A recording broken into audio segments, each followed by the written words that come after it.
Bueno, yo quiero platicarles. Hace ya algún tiempo estaba estudiando y escuché por ahí un argumento que me pareció interesante. Yo no sé si ustedes han escuchado hablar sobre la apuesta de Pascal. La apuesta de Pascal es un hombre, un filósofo matemático del siglo XVIII que hizo o argumentó una apuesta interesante y se basa prácticamente en apostar a utilizar la lógica. Esto quiere decir, o lo que él se refería es, ya que hay una recompensa potencialmente muy alta, que es la vida eterna, ¿es bueno o no es bueno creer en Dios, ¿no? Y él argumentaba, lo primero dice, bueno, si Dios existe y yo creo en Él, la recompensa o el beneficio de hacerlo es infinitamente enorme, la vida eterna, me gano la vida eterna, ¿no? El segundo argumento es, si Dios no existe, pero yo creo o actúo o hago en consecuencia lo que creo, no pierdo nada, simplemente vivo mi vida como creo que debe de ser, que es finita, y al final pues ya no hay nada más, no tengo ningún problema. El problema es, si Dios sí existe y yo no creo, la recompensa ahí sí hay un gran problema, porque entonces yo no ganaría esa vida eterna, entonces es infinitamente proporcional esa desventaja al haber creído. Y por último, él argumentaba, si Dios no existe y yo no creo, no pasó absolutamente nada, no hay nada más, o todo el beneficio era finito de alguna manera. Y este argumento lo basaba, o él lo comentaba para saber si lógicamente, si en nuestra vida era beneficioso creer en Dios. Y aunque, pues bueno, ¿no?, el beneficio es claro, la verdad es que muchas veces actuamos de esta manera. Tomamos a Dios como si fuera un beneficio simplemente pasajero, simplemente algo temporal para nuestras vidas. Y nuestra fe, que es el tema que hoy quiero abordar, nuestra fe está basada en el beneficio que yo puedo obtener por creer en Dios. Y muchas veces eso viene a perjudicar el cómo actúo, ¿no? Y justamente hoy, en cuanto a la fe, estudiaba y si es que la fe no es una cosa estática, no es una cosa que solamente sucede y ya. La fe debe de estar constantemente en movimiento. La fe, ante todo, es una convicción muy profunda, ¿cierto? Así nos lo explica Hebreos 11:1, que dice que la fe es la certeza de lo que se espera y la convicción de lo que no se ve. Entonces esta convicción afecta o al menos debería afectar todos los aspectos de nuestra vida. Dice Proverbios 23:7, porque cuál es su pensamiento, es su corazón, tal cual es él. ¿Qué es esto? Que como tú piensas, que como tú crees, es como vas a actuar. Es una consecuencia a lo que tú vas a hacer. Si tú crees, si tú tienes fe en Dios, no es posible actuar en contra de esa certeza, de esa confianza, ¿cierto? Del otro lado, si tú no crees, si tú no confías en que existe un Dios, ese pensamiento no te va a llevar a levantarte todos los días y orar o acercarte a algo en lo que no estás creyendo. Entonces, Proverbios decía, porque cuál es su pensamiento en su corazón, tal cual es él o ella, la persona. Es por eso que Santiago, en el capítulo 2, de los versículos 14-17, que se los quiero leer, dice: hermanos míos, ¿de qué aprovechará si alguno dice tiene fe y no tiene obras? ¿Podrá la fe salvarle? Y si un hermano o una hermana están desnudos y tienen necesidad del mantenimiento de cada día, y alguno de vosotros le dice, id en paz, calentaos y saciaos, pero no le dan cosas que son necesarias para el cuerpo, ¿de qué aprovecha? Así también la fe, si no tiene obras, es muerta en sí misma. La fe nos invita a activarnos. La fe nos invita no solamente a decir, Dios te bendice, hermano, sino a hacer algo más. Y Santiago lo explica muy bien. Esto nos presenta un reto a nosotros como cristianos, como creyentes, continuamente en la fe. Que nuestra fe tiene que producir acciones concretas. Viene a ser directamente proporcional a lo que nosotros vamos a actuar. O sea, que si yo estoy creyendo, voy a actuar en consecuencia a esto que yo estoy creyendo. Porque si no, se convierte en una fe muerta. Es difícil poderlo de repente cuando lo empezamos a interiorizar, verlo, ¿no? Porque nos invita a empezar a evaluar cómo está nuestra fe. ¿Cómo está nuestra creencia? ¿Cómo es nuestro pensamiento? ¿Está en congruencia? O sea, ¿mi fe me está llevando a actuar como un creyente en Cristo? ¿O solamente me está llevando a tener una fe no práctica? Una fe de dicho. Una fe que no actúa en consecuencia. Pareciera que esto fuera una sentencia o una regla más del legalismo. Pero más bien nos invita a revisarnos concienzudamente qué estamos haciendo con lo que decimos que creemos. ¿Nuestra fe está viva? ¿La dejamos morir en algún rincón olvidado? ¿Esta fe nos está guiando a una vida de práctica, de servicio, de amor, de obediencia? ¿O simplemente se está estancando? Yo no sé si han escuchado ustedes hablar sobre este dicho, o es una realidad, de que cuando el agua no fluye, cuando el agua se estanca, empieza a oler mal, ¿no? Lo mismo pasa con nuestra fe. Cuando nuestra fe no está en un constante movimiento, en una constante acción, de nada nos está sirviendo. Y Santiago dice, está muerta. Y lo muerto empieza a oler mal, empieza a dar signos de que se está pudriendo, ¿cierto? Hoy quiero hablarles de 3 puntos que considero que podemos utilizar para poder revisar y analizar nuestra fe. Y el primero es una fe que te mueve. Y me estoy basando en Marcos 2:5, que en un momento más lo vamos a leer, pero quiero repetirles, una fe que te mueve. Una de las historias más emotivas que podemos encontrar en el Nuevo Testamento viene en Marcos 2:5. Se las voy a leer en Nueva Traducción Viviente porque creo que te acerca un poquito más a lo que está sucediendo y un poquito más de contexto, y esta calidez que nosotros sentimos cuando te platican una historia, en esta versión creo que la podemos encontrar. Dice, versículo 2: Cuando Jesús regresó a Capernaum, varios días después, enseguida corrió la voz de que había vuelto a casa. Pronto, la casa donde se hospedaba estaba tan llena de visitas que no había lugar ni siquiera frente a la puerta, mientras él le predicaba la palabra de Dios. Llegaron 4 hombres cargando a un paralítico en una camilla.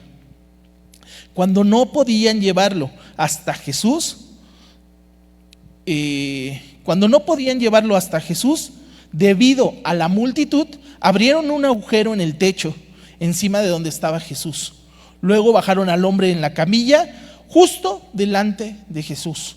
Al ver la fe de ellos, Jesús le dijo al paralítico: Hijo mío, tus pecados te son perdonados. Algunos de los maestros de la ley religiosa que estaban allí sentados pensaron: ¿qué es esto que este hombre dice? Es una blasfemia. Solo Dios puede perdonar pecados. En ese mismo instante, Jesús supo lo que pensaban, así que les preguntó: ¿por qué cuestionan esto en su corazón? ¿Qué es más fácil decirle al paralítico? ¿Tus pecados te son perdonados? ¿O ponte de pie, toma tu cama y camina?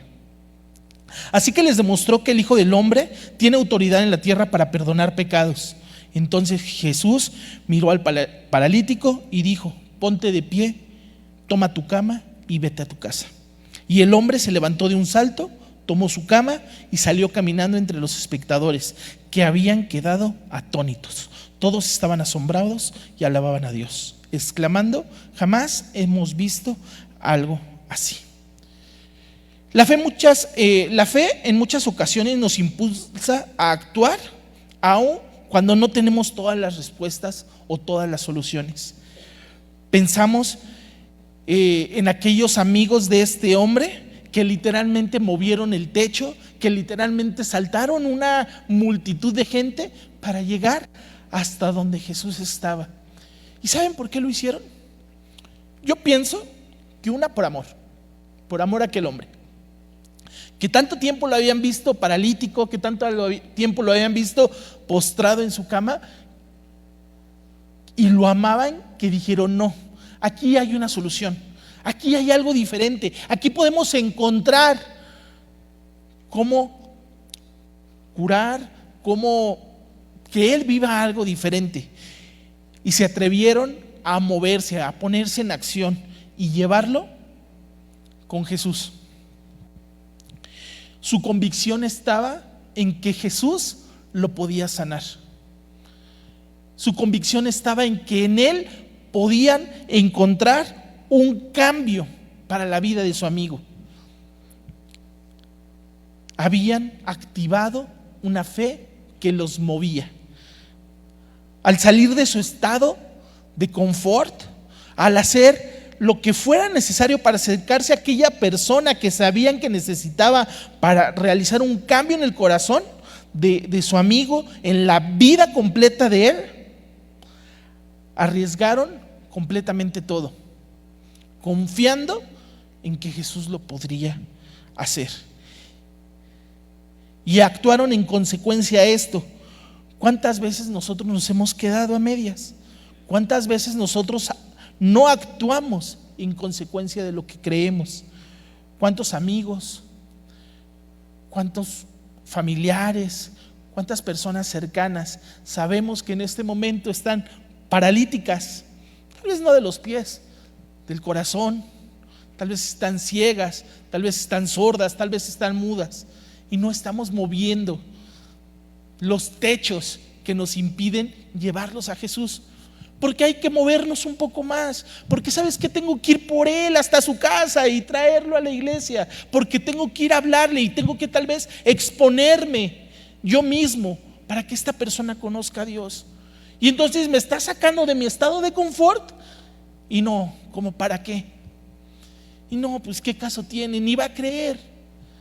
No, o sea, sí lo amo mucho, pero quién sabe, ahí cuando Dios tiene sus tiempos, y a veces hasta culpamos a Dios. No, es el tiempo de Dios dirá, pero nuestra fe no se está activando, no está siendo realmente una fe que se mueve, a veces por el miedo, a veces por la pena y por tantas excusas que podemos poner adelante de nosotros, pero no estamos activando nuestra fe, no estamos yendo a lo fundamental para movernos, para que esta fe fluya y le llegue a alguien más, sino que estamos dejando que se estanque y que se muera, sin hacer lo que a nosotros nos correspondería hacer, simplemente por encontrar lo que hemos encontrado. Y este mover de la fe nos tiene que llevar al siguiente punto, que es el punto número 2 del que les quiero hablar, que es una fe que obedece. El mover de la fe te tiene que llevar a una fe que te lleve a obedecer, que el puerto de moverte sea obedecer a Dios. Si realmente creemos que Dios es todopoderoso, que Dios es un Dios increíble, que Dios es un Dios soberano, que Dios es un Dios bueno, lo más natural para nosotros sería someternos completamente a su dirección, ¿cierto? Eso sería lo más natural, porque sabemos que Él lo sabe todo, sabemos que Él lo puede todo. Entendemos en nuestra vida que sin Él nada de lo bueno pasaría. Bueno, lo cantamos, lo alabamos. Y en nuestras canciones y alabanzas decimos eso: Señor, eres poderoso, eres bueno. Pero en nuestro actuar, cuando debemos someternos a Él, empiezan a abrirse brechas, empieza a haber un espacio en lo que creemos y en lo que hacemos.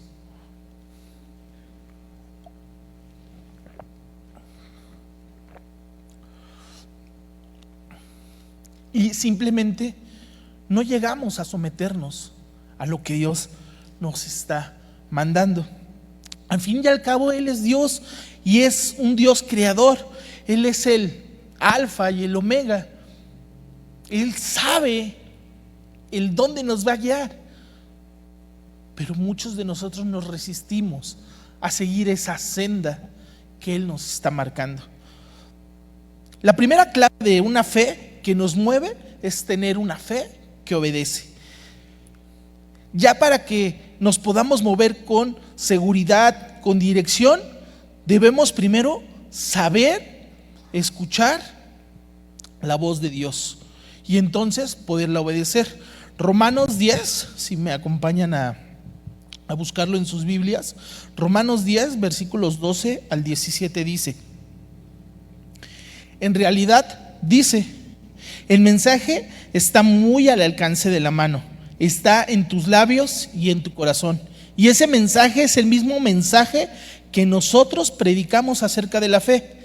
Si declaras abiertamente que Jesús es el Señor y crees en tu corazón que Dios lo levantó de los muertos, serás salvo. Pues es por creer en tu corazón que eres hecho justo a los ojos de Dios, y es por declarar abiertamente tu fe que eres salvo. Como nos dicen las Escrituras, todo el que confíe en Él jamás será avergonzado. No hay diferencia entre judíos y los gentiles. En ese sentido, ambos tienen el mismo Señor, quien da con generosidad, y todos los que lo invocan, pues todo el que invoque el nombre del Señor será salvo. Pero ¿cómo pueden ellos invocarlo para que lo salven si no creen en Él? ¿Y cómo pueden creer en Él si nunca han oído de Él?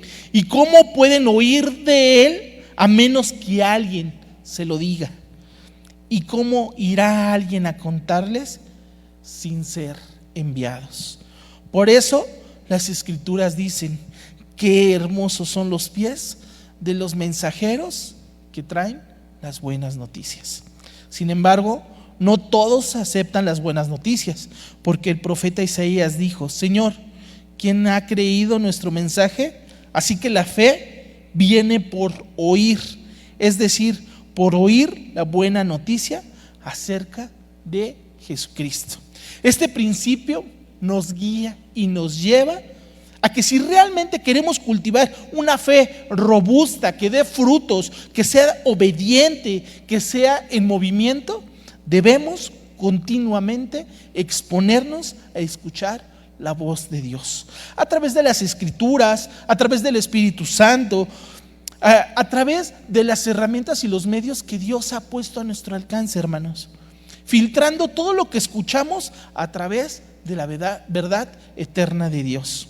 Un ejemplo claro de esto lo podemos encontrar con el mismo Abraham en Génesis 12. Dios da una indicación clara: deja a tu pueblo y parentela y ve a la tierra que yo te mostraré. Simplemente eso es lo que le dice Abraham, parafraseándolo, ¿ok? Deja a tu pueblo, a tu parentela y ve a donde yo te enviaré. No hay un mapa, no hay un trayecto exacto, no hay una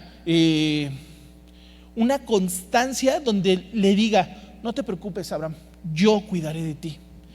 Yo te voy a quitar todos los problemas que surjan a través de tu trayecto de aquí hasta que yo llegue.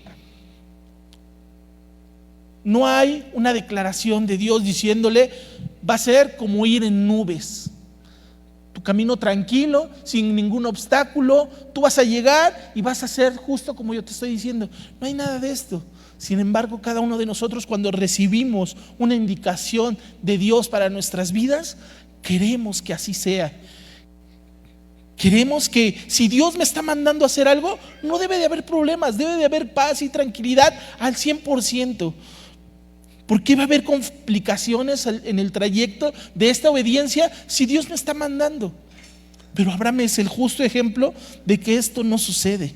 Simplemente da una indicación y Abraham responde obedeciendo la indicación tal cual está diciendo.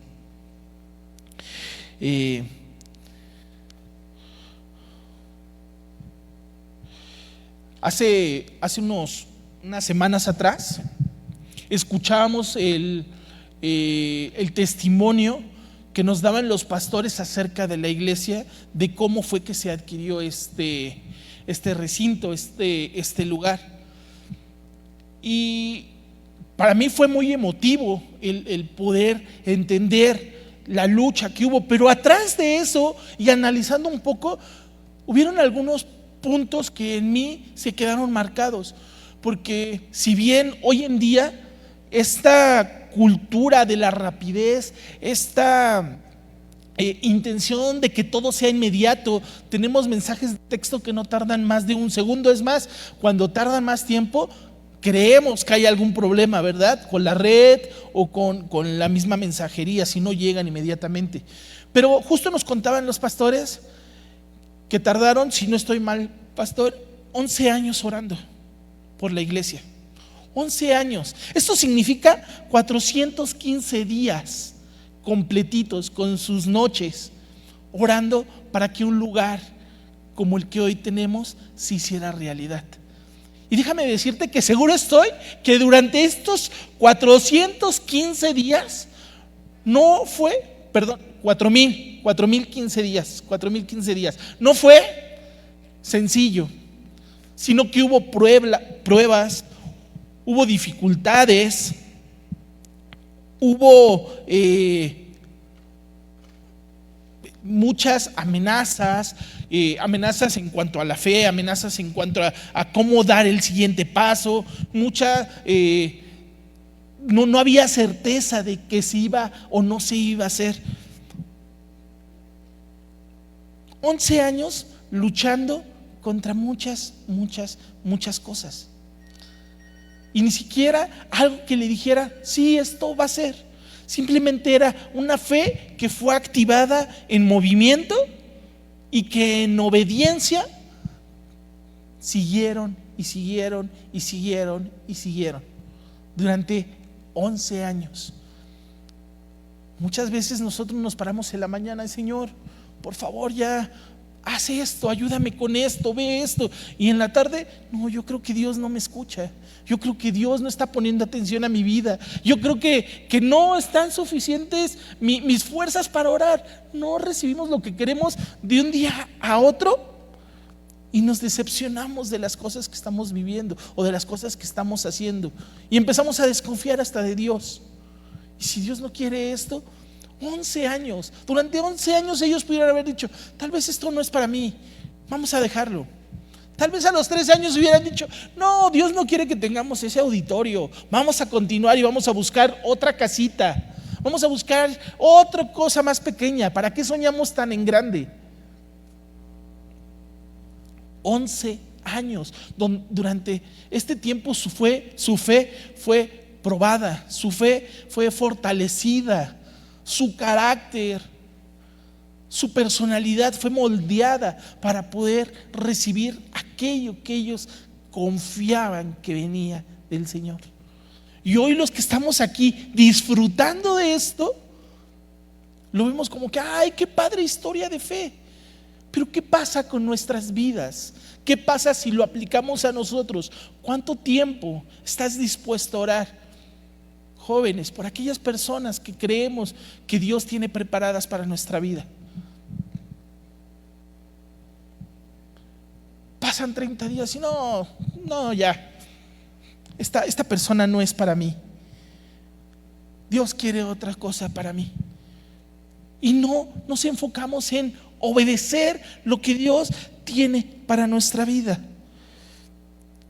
Hoy, si tú miras alrededor, podemos disfrutar los frutos de la obediencia de alguien más. Pero tú y yo lo estamos disfrutando, lo estamos saboreando, lo estamos viviendo.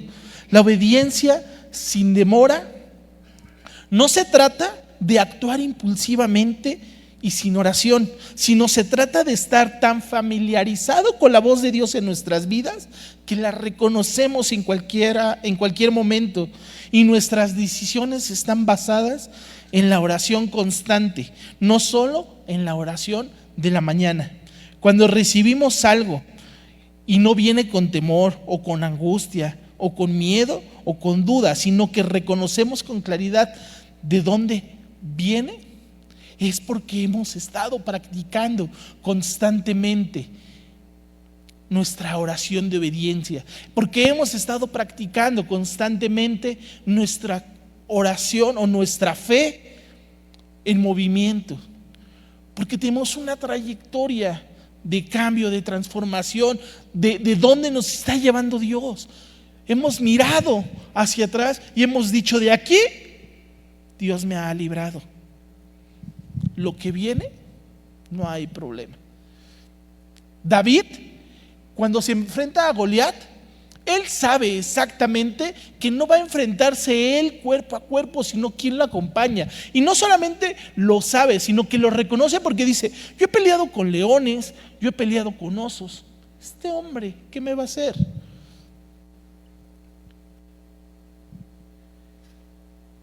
Él sabe y reconoce que no está solo, sabe quién lo acompaña. Y no es porque lo hubiera descubierto o hubiera tenido esta intención en su mente en la mañana de decir: no, yo puedo contra todo. No, él tenía una relación constante con Dios para entender eso en su mente, para comprender quién lo respaldaba para tomar la decisión de enfrentar a un gigante. Había un ejército que estaba temiendo, hombres preparados para la guerra, hombres que habían estado luchando y aún así le temían a pelear. ¿Cuál era la diferencia con David? La fe de la obediencia que tenía con Dios. Juan 14:15 dice: si me aman, obedecerán mis mandamientos. Una primicia que a mí me impacta la sencillez de esto, pero la profundidad. Porque cuántas veces nosotros no decimos amar a Dios, pero no obedecemos sus mandamientos. Y es contrario, entonces no tiene una cosa que ver con la otra. Si me aman, obedecerán mis mandamientos. Juan 14:15, para que lo apunten. Hay una relación directa y una motivación correcta para actuar en fe. Cuando escribía esta parte que les voy a comunicar, lo hablaba yo con mi esposa y en verdad se me salían las lágrimas, porque cuando lo vives como padre, dices: wow. Muchas veces le enseño a mi hija a obedecer por una recompensa. Muchas veces le enseño a mi hija a obedecer porque yo lo digo. Pero dice: hay una relación directa y una motivación correcta para actuar en fe. No obedecemos para ganar algo, dinero, el amor, mil y otras cosas, etcétera, lo que ustedes quieran poner.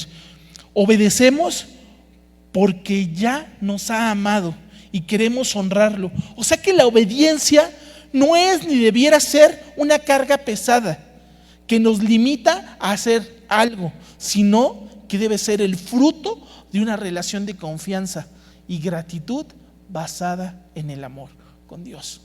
Yo no obedezco a Dios porque me vaya a dar algo, porque me retribuya directamente en algo.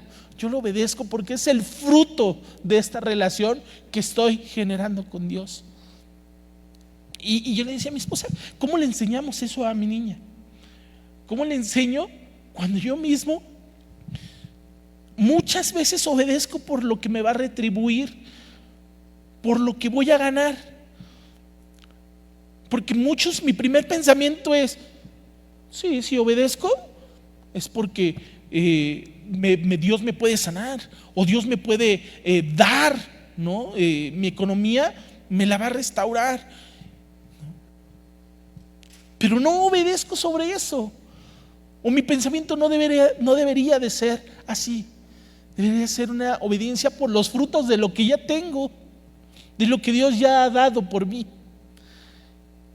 Mi obediencia debería de estar basada en lo que hoy puedo ver que ya estoy disfrutando, que es una vida completamente diferente a la que tenía antes de conocerlo, antes de tener una relación con Él, antes de acercarme tan siquiera a entender quién era Él. Y entonces por eso obedezco. A veces escucho, sobre todo en los más jóvenes que van aprendiendo. Los adultos creo que ya nos da pena preguntar eso, pero dicen, pastor, ¿puedo tomar alcohol? ¿Puedo bailar? ¿Puedo tener relaciones antes del matrimonio? ¿Puedo hacer esto? ¿Puedo hacer lo otro? Como queriendo estirar la liga, a ver hasta dónde entro todavía dentro de lo que es estar en Dios, pero acaricio al mundo. Cuando deberíamos estar más preocupados no en qué no puedo hacer o en qué sí puedo hacer, sino en qué frutos de mi obediencia estoy dándole gracias al amor que Dios ya ha dado por mí. Y cada uno de nosotros los conocemos, y cada uno de nosotros los llegamos a disfrutar. Pero vivimos o queremos vivir en el límite de lo que podemos y no podemos hacer dentro de la obediencia de Dios, para no perder aquellos beneficios de los que he sido partícipe o que ya he ganado, pero limitándome a lo que el mundo me pueda dar. Obedecer no siempre es sencillo. Muchas veces requiere de nosotros dejar sueños personales, dejar ambiciones. Requiere renunciar a algo o a alguien, terminar con nuestros mismos sueños. Incluso requiere perder nuestras comodidades, pero sin embargo siempre supera lo que dejamos atrás con lo que vamos a tener para poder crecer. Obedecer no es sencillo, pero nos lleva sin ninguna duda a crecer. Y ese es justamente el tercer punto del que les quiero hablar: la fe que crece. La fe en movimiento, debido a la obediencia, nunca nos va a garantizar una vida libre de dificultades. Muy al contrario, las dificultades están presentes y las mismas escrituras nos lo dicen, que las pruebas y las dificultades son parte del camino cristiano. Los invito a acompañarme a leer Santiago 1, versículo 2 y 4. Santiago 1, 2, 4.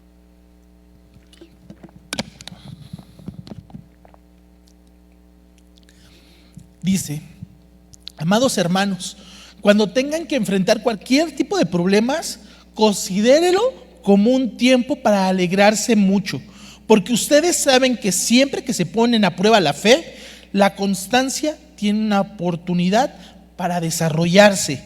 Así que dejen que crezca, pues una vez que su constancia se haya desarrollado plenamente, serán perfectos, completos y no les faltará absolutamente nada. Cuando nosotros nos preguntan, ¿quién quiere ser bendecido? Amén, y levantamos la mano. Cuando a nosotros nos dicen, ¿quién quiere pasar una prueba? ¿Quién quiere tener un tiempo en el desierto? ¿Quién quiere pasar dificultades? Creo que solamente los loquitos levantaríamos la mano y nos agradecíamos. Sí, yo, por favor, ¿verdad? Nadie quiere pasar esas pruebas, esos momentos de dificultades. Pero lo que sí te aseguro es que mediante esos momentos tú vas a crecer, tu fe va a crecer. Esto nos invita a considerarnos afortunados ante las dificultades y las pruebas, con una actitud completamente diferentes. Nos invita a poner en práctica lo que creemos, a ser luz en medio de la tiniebla, a ser sal en medio de donde no hay sabor.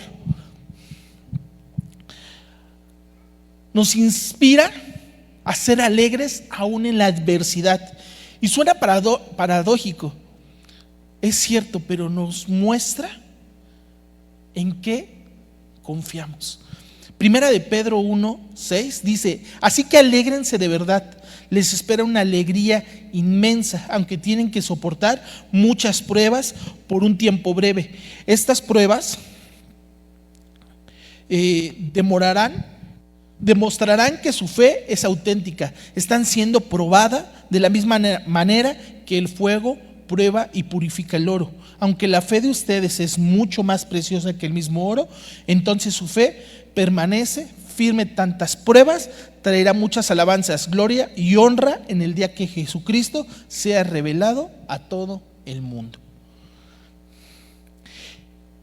Es un proceso para presentarnos hermosos y preciosos aún más que el oro. Este proceso busca quitar toda impureza, busca quitar todo aquello que está cubriendo lo brillante del oro y permite sacar a la luz la autenticidad de nuestra confianza. Hay un proceso muy antiguo en Japón que se llama, si no estoy mal, se llama Ikigai. Y este proceso, ustedes saben que en Japón aquellas reliquias familiares sobre todo se empiezan a heredar, y eso tiene mucho valor, no solamente valor familiar como cuando nos regalan las carpetitas las abuelitas, no, sino un valor realmente de la cerámica que utilizan, de los dibujos, de toda esta arte que tienen los japoneses. Bueno, un rey o al menos a un emperador, así cuenta la historia, se le rompe una vasija muy antigua, de mucho valor, y la manda a arreglar. Cuando llegan las personas capacitadas, aquellas personas que tenían todo el arte para poder arreglar ese tipo de utensilios, la ven y dicen: no, está muy rota, esto ya no se puede arreglar. Y por ahí sale un joven, ¿no?, levantando su mano y dice: yo la puedo arreglar. Y dice: ¿estás seguro? Pero si tú eres el menos inexperto de esto, ¿no? Y esto es historia, no es una leyenda, no es realmente historia de cómo surgió este proceso Ikigai. Le dice: sí, yo la arreglo. Y se lo dan. Y el hombre no busca quitar aquellas grietas, sino que empieza a resaltarlas, pero con oro, con hojas de oro, empieza a resaltar cada una de estas grietas. Cuando va con el emperador le dice: aquí está, y le explica: yo no estoy buscando quitar las grietas del tiempo que esta reliquia ha pasado o por el daño que ella está pasando, sino yo quiero resaltarlas y remarcarlas con otro material valioso que es el oro, porque esto nos va a hablar de todo el proceso que ha vivido y todos los años que ha tenido esta reliquia. Y entonces en la cultura japonesa eso se refiere a aquellas pruebas, aquellas dificultades, aquellas heridas que hemos adquirido a través de la batalla de la vida. No se ocultan, sino que se remarcan, pero no con nosotros, ¿verdad?, sino con lo que Dios ha hecho en nuestra vida, para lucir hermoso hacia lo que viene, para que esta experiencia de vida la podamos compartir. Este ciclo este ciclo de transformación, de cambio, de pasar por la prueba y construir a través de esto, está diseñado no para destruirnos, sino para producir en nosotros un carácter especial, una madurez realmente en nuestras vidas. Romanos 5, 3 y 4 agrega una dimensión aún más al tema y dice: también nos alegramos al enfrentar las pruebas y dificultades, porque sabemos que nos ayudan a desarrollar resistencia, y la resistencia desarrolla firmeza de carácter, y el carácter fortalece nuestra esperanza segura de salvación. Y esa esperanza no acabará en desilusión, pues sabemos con cuánta ternura nos ama Dios, porque nos ha dado el Espíritu Santo para llenar nuestro corazón con su amor. No se trata de negar el dolor, no se trata de fingir que nada sucede cuando venimos mal, no se trata de disimularnos, no, gracias a Dios todo bien en mi vida. No se trata de fingir eso, sino que se trata de fortalecer esas situaciones y que esto provenga a través de una fe en movimiento, una fe en obediencia y una fe que nos haga crecer. Las pruebas son un campo de entrenamiento para el ejército de Dios, donde la fe se mueve, crece, se robustece, y siempre y cuando mantengamos nuestro enfoque en nuestro Dios y en su soberanía y en su amor. Cuando nosotros evitamos fluir con nuestra fe, que sea en acción, cuando nosotros evitamos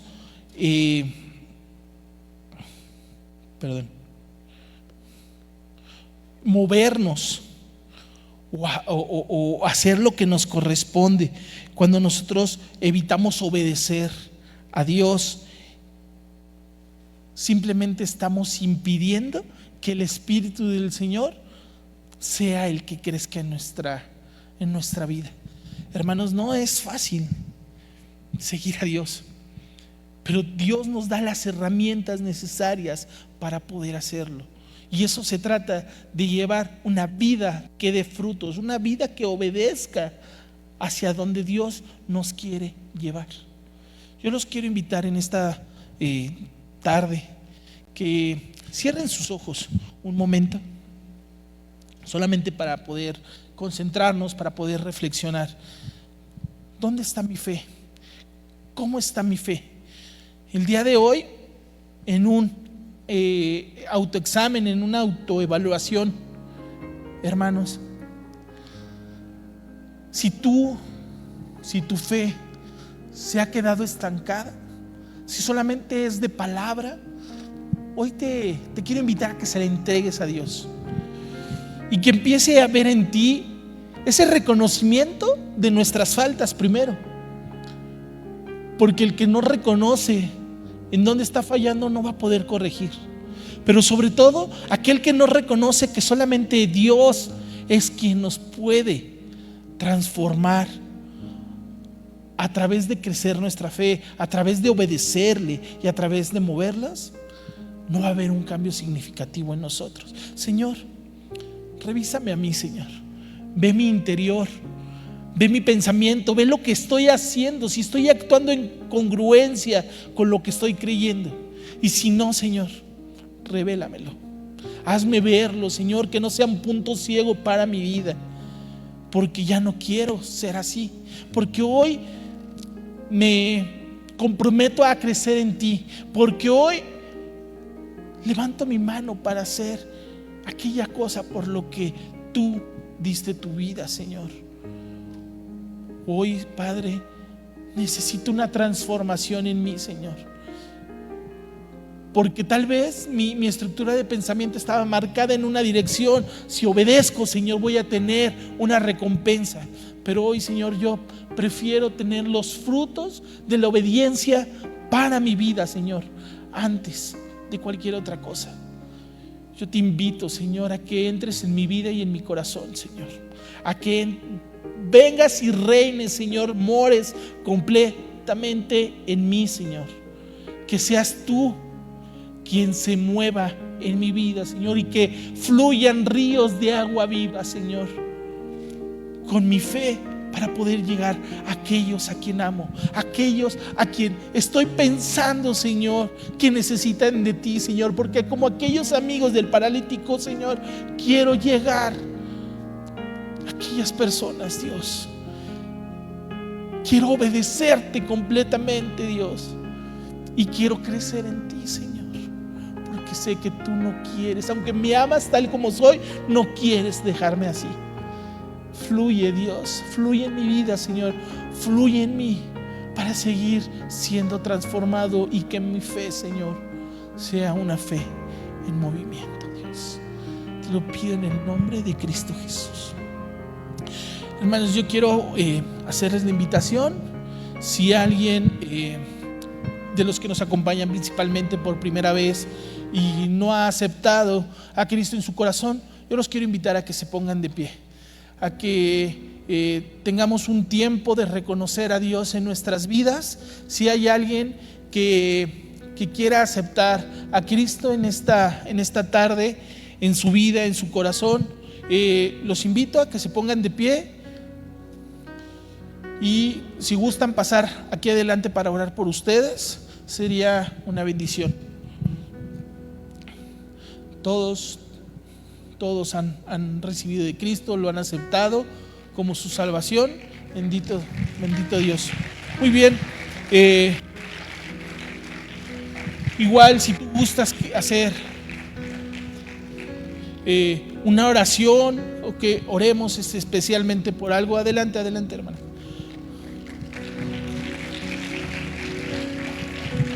Si gustas que oremos especialmente por algo y quieres pasar adelante, también eres bienvenida, bienvenido a que podamos hacerlo. Simplemente es para reconocerlo. También queremos invitar en las redes sociales a que nos acompañen a hacer esta oración. Señor, te doy gracias porque sé que no es coincidencia, Señor, que el día de hoy yo esté aquí, Señor. Que mi hermana, Señor, esté aquí. Te doy gracias porque sé que tú la has visto desde el vientre de su madre, Señor, y que la has formado y que has indicado este día para que ella te conozca completamente. Yo te quiero pedir, Señor, que tú obres en su vida. ¿Quieres repetir después de mí, por favor? Señor, yo te acepto como mi Salvador, como mi libertador y como mi Señor.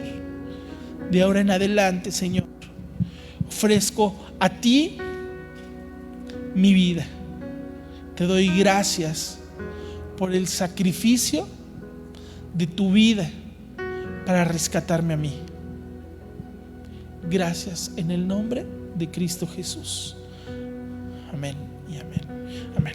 Bendiciones, hermana. Si quieres pasar de este lado, por favor, con los hermanos te van a atender. Muchas gracias. Y